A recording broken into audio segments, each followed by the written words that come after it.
Hello, and welcome back. I'm Allen Werner, author of the epic fantasy series, The Crystal Crux. Today we are going to be reading from Book 1, Betrayal, Chapter 2. And we're going to learn a bit of history about the world and the book. So let's get right to it. We are still in a flashback to the year 1170. The leader of Parthenope and his wife have just been assassinated, and it is the next morning, and their three sons are in the study with the dead bodies.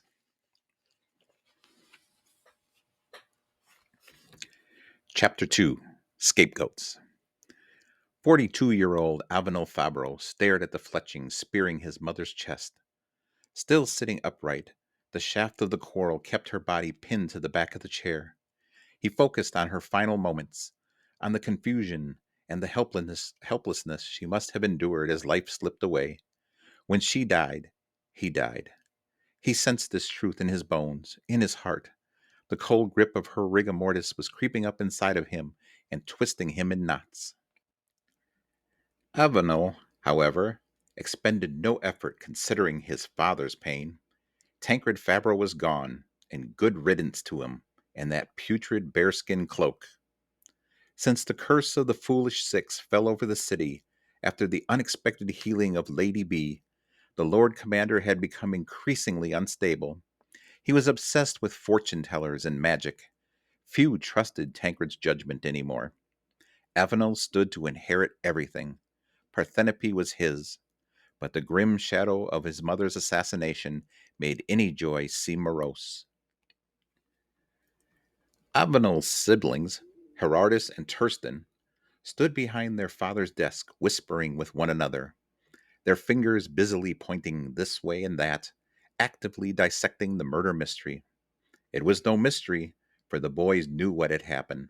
They also knew who was responsible for their parents' death. Avenel glanced out the patio doors and focused on the tower.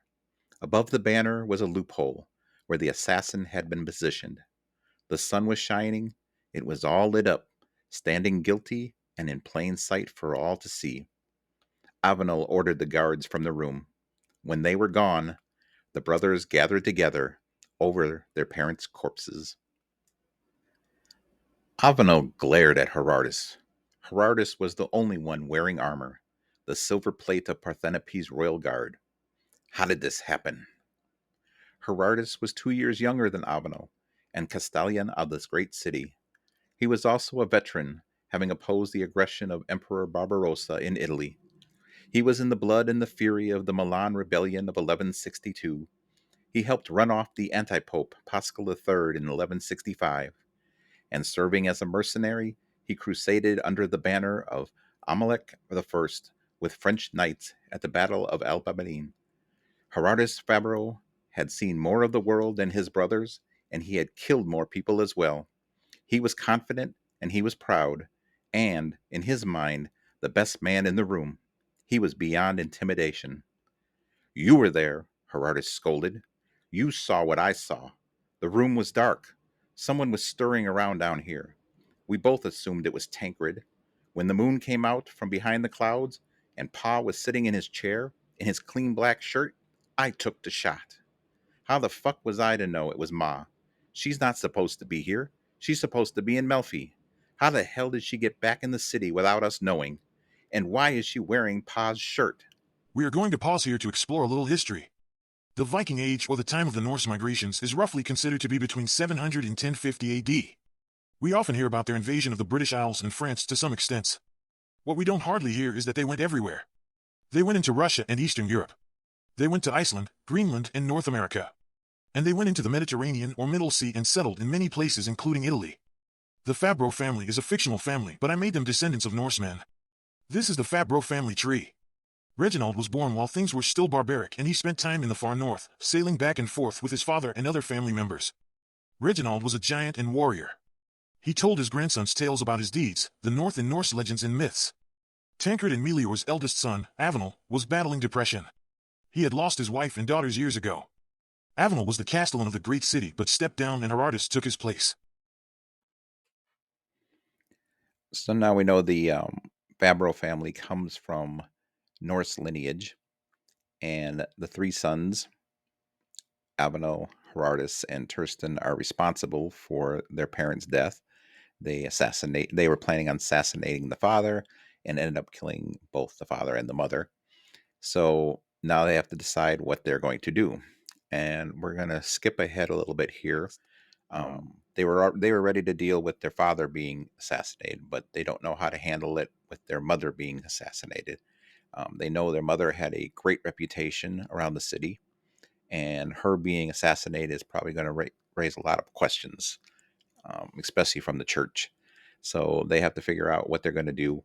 But Avenel has depressed. His depression is kicking in, and he has no idea how to handle this. Gerardus is taking charge. So we're going to jump ahead here. Gerardus continued to stand tall and proud above the back of the chair. His gray blue eyes glared down on them, his mind squarely focused on the mission ahead. Avenel, he demanded, will you do it? Avenel chose not to respond. He wasn't listening to Gerardus or his advice anymore. His mind was settled. With ease, he swept Melior up in his powerful arms. He pressed his warm lips against her cold forehead before turning to face Gerardus. I'm out, brother. This is the last time I will ever see you. I'm leaving the city. With me gone, you are next in line. Parthenope is yours to rule. Tursten was shocked. He rose slowly, using the chair for balance. Gerardus was unmoved by the declaration. He was the Castellan of Parthenope. He intended to challenge Avenel for the throne eventually. This simply made the transition easier, cleaner. So we're going to jump ahead again. The boys have been bickering. I'm not going to read the whole book word for word. So the boys have been bickering about exactly what was going to happen next. And so we're going to continue a little further down here. Drawing a deep, reluctant breath, Avenel continued to make his confession. I accept the burden the Lord has placed on my soul. This is my sin. It is a weight I invited into my life, and now I must carry it away. Gerardus listened but was unmoved. There was no sins weighty enough to prevent him from maintaining his present course. His mother's death was unfortunate, but it could still be turned in his favor, and that was all that mattered. I'll lead the guards to the tower and toss it, Gerardus decided. Tursten, you'll have to go through Pa's records by yourself and come up with the names we can use. Find those with prior military service. They, they're often the most discontent. The sons of Melior and Tancred Fabro stared at one another in silence as they realized that this was the last time the whole family would be in one room together.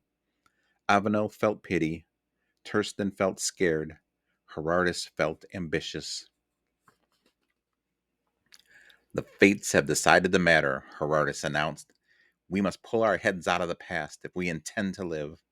We have new lives to pursue, new journeys to undertake, and I have a kingdom to govern. I have been waiting for this opportunity my entire life, and I am sure as hell not going to stand here and waste another minute thinking about the dead. Bury them and be done with it. Gerardus marched to the door and threw it open. Without speaking another word, Avenel carried Melior away. What are you waiting for, brother? Gerardus asked Tursten. Get to it. I need names. Gerardus slammed the door shut, his booming voice ordering the guards outside to the tower. Shaken, Tursten stood alone in the study with the corpse of his father. Gerardus needed names. He was in charge now. They were not partners in this conspiracy. They were not equals. Tursten was a liability who must earn his keep or be removed. If he gave the new lord of Parthenope any reason to doubt his devotion or suspect incompetence, his brother would surely remove him, as he had done their parents. Tursten was afraid of Gerardus, always had been. Tursten was missing Avenel already. Tursten sat down at Tancred's desk and started thumbing through the papers. Scapegoats, he whispered. How much blood must be shed before this intrigue is covered and the incident forgotten? Tursten decided he didn't care, so as long as none of the blood being shed was his. When the room grew quieter, Just the noise of shuffling papers and Tursten's sighs of despair. The green lizard, hiding beneath the armoire, poked its little head out. It had seen and heard everything. With its little legs fully charged, it scampered across the study, stopping only for a moment to steal a final peek on the fallen commander before exiting through the doors of the patio. It was soon joined by a dozen other lizards like itself. They scampered down the walls of the palace together.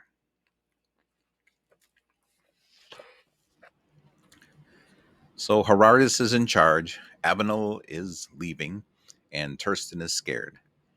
28 years from now, we'll find out that Herardus is still in charge. And that's where the story will be beginning. That's where day one, Herardus is still in charge. So that will be the end of our reading for today. Just a reminder that the new book, um, Beautiful, has been released. It's out there. There was a glitch with the Amazon link to the paperback and the hardcover. So it's going to take about, they said maybe up to a week to fix that link. The KDP Kindle version should be accessible. And then hopefully the paperback and hardcover will be accessible again real soon. Um, Otherwise, until next time, keep reading and stay inspired.